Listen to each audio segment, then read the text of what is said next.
ക്രൂശിച്ചാരേ, ക്രൂശിച്ചാരേ.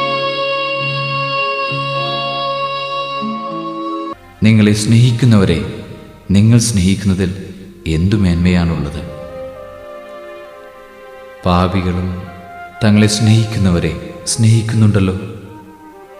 നിങ്ങൾക്ക് നന്മ ചെയ്യുന്നവർക്ക് നിങ്ങൾ നന്മ ചെയ്യുന്നതിൽ എന്തു മേന്മയാണുള്ളത്? പാപികളും അങ്ങനെ ചെയ്യുന്നുണ്ടല്ലോ. തിരിച്ചു കിട്ടുമെന്ന് പ്രതീക്ഷിച്ച് വായ്പ കൊടുക്കുന്നതിൽ എന്തു മേന്മയാണുള്ളത്? കൊടുത്തിടത്തോളം തിരിച്ചു കിട്ടുമെന്ന പ്രതീക്ഷയിൽ പാപികളും പാപികൾക്ക് വായ്പ കൊടുക്കുന്നില്ലേ? എന്നാൽ നിങ്ങൾ ശത്രുക്കളെ സ്നേഹിക്കുവിൻ. തിരിച്ചു കിട്ടും എന്ന് പ്രതീക്ഷിക്കാതെ മറ്റുള്ളവർക്ക് നന്മ ചെയ്യുകയും വായ്പ കൊടുക്കുകയും ചെയ്യുവിൻ. അപ്പോൾ നിങ്ങളുടെ പ്രതിഫലം വലുതായിരിക്കും. നിങ്ങൾ അത്യുന്നതൻ്റെ പുത്രന്മാരായിരിക്കുകയും ചെയ്യും.